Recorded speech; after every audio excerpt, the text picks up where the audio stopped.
Sa puso ng Surigao del Sur, may ilog na higit sa karaniwan. Ang Enchanted River ay sagradong ilog na bumabalot sa kababalaghan. At sa bawat hakbang mo rito, mararamdaman mo ang misteryo.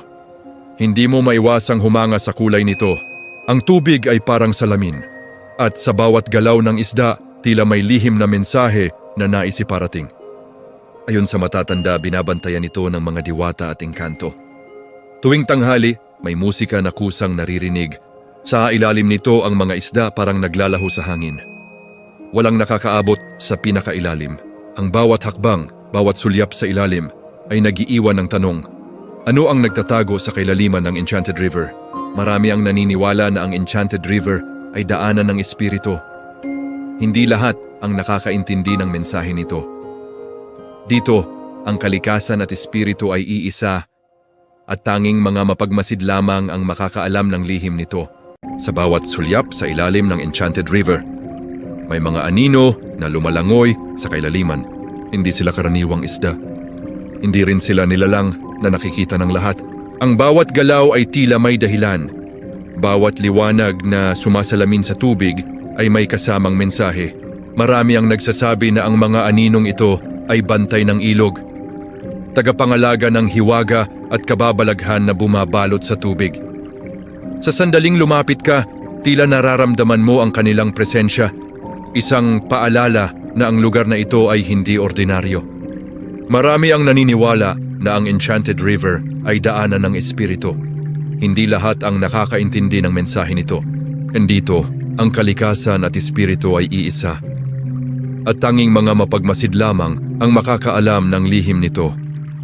Ang mga anino sa ilalim ay hindi dapat guluhin. Sila ay bahagi ng sagradong daan ng espiritu. At kahit pa abutin mo ang dulo ng tubig, may bahagi pa ring nananatiling lihim. Isang lihim na naghihintay sa mga may tapang at respeto. Ang Enchanted River ay hindi lamang tanawin. Ito ay kwento ng kababalaghan, hiwaga at sagradong kalikasan. Isang lihim na naghihintay sa mga may tapang at respeto. At kahit umalis ka, ang alaala ng ilog ay mananatili sa puso mo. Habang lumalalim ang araw sa langit, may isang kakaibang himig ang maririnig mula sa ilalim ng Enchanted River. Isang musika na tila hindi gawa ng tao. Isang tono na bumabalot sa buong ilog. Tuwing maririnig ang himig na ito, ang mga isda ay kusang nawawala sa paningin. Ang ilog ay parang may sariling kamalayan. At sa bawat alon, may lihim na ipinapahayag. Sinasabing, ang musika ay paalala mula sa mga diwata at engkanto na nagbabantay sa ilog. Isa itong mensahe, huwag guluhin ang sagradong daan.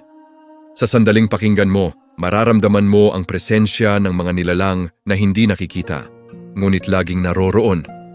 Ang himig ng ilog ay hindi para sa lahat, tanging sa mga may mata at puso para sa hiwaga. Ang tunay na kahulugan nito ay mauunawaan.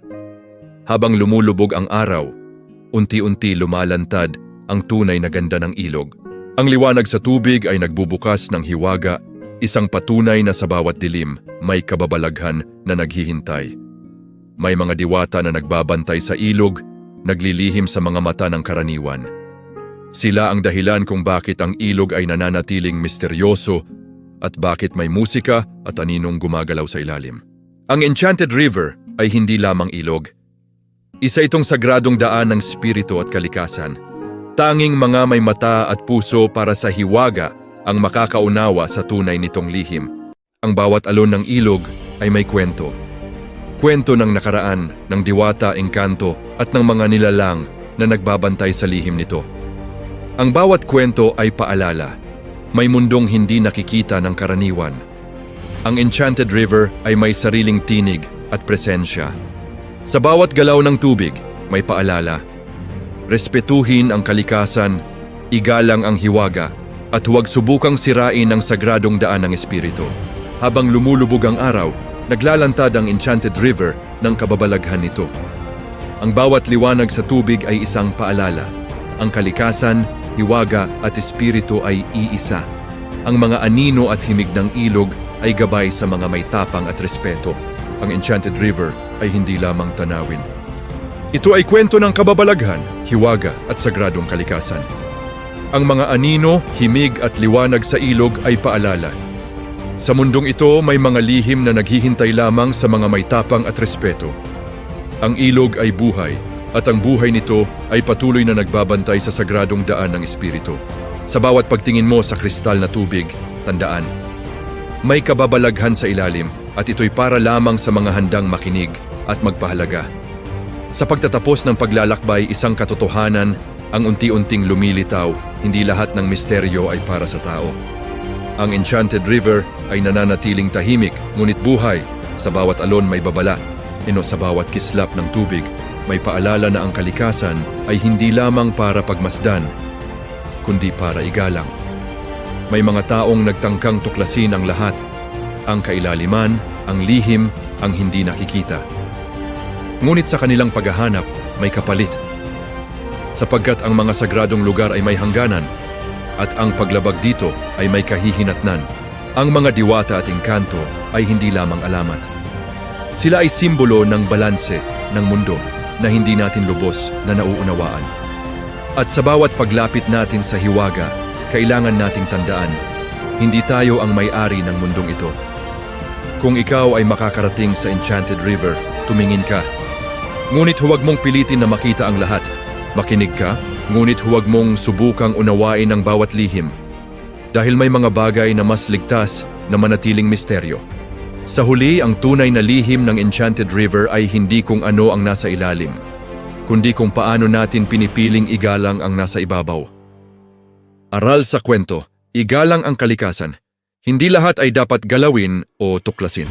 May hangganan ng kaalaman ng tao at may mga lihim na hindi para sa atin.